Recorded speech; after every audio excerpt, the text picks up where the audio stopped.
It's midday, early July, and I'm sitting at the spring at Rancho Strozzi. 3 purple finches drop from the limb of a nearby gum tree and flutter to the water's edge. They fidget restlessly before drinking and then disappear among the camphor leaves. Across the valley, sheep rise out of a draw and spill down the hill like curdled milk.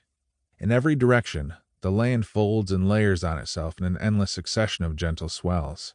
To the northeast, a bench of low mountains rises up, carved on top by an epic of wind and water, and behind it, piled clouds signal a thunderstorm in the delta. To the west, a ragged fringe on the horizon marks the redwood and pine forests of the coastal range. Somewhere between 2 and 5 million years ago, the very tops of these hills were scattered islands in a vast body of water called the Merced Sea.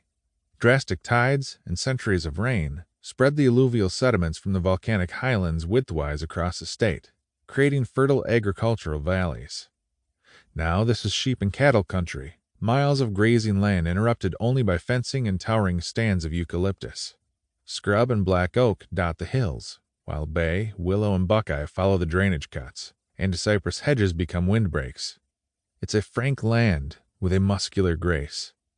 A neighboring dairy farmer tells me that the 13 acres I live on are too small to do anything with, but big enough to be a problem. A river of wind rolls off the hills and slams into the gum trees. Their trunks groan like ship masts in a storm. The distant smell of the sea mixes with the dust and odor of animals. A single red-tailed hawk rides the current up the valley. Every afternoon this time of year, these thermal winds pick up off the coast and are sucked eastward by the shimmering vacuum of heat in the San Joaquin Valley.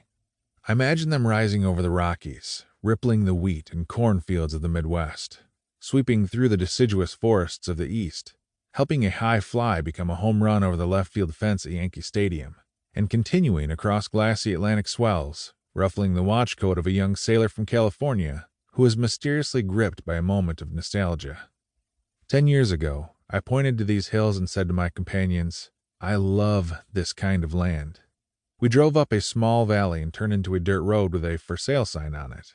I stepped out of the car and was startled by a surge of electricity passing through me. It was as if a tuning fork had been struck inside my chest that momentarily washed me free of thought, while a round-faced, enthusiastic man told me he wouldn't sell it to just anybody. A voice in my head was saying, "I'm going to live here." I hadn't thought I wanted to live here, nor did I want to live so far from where I was.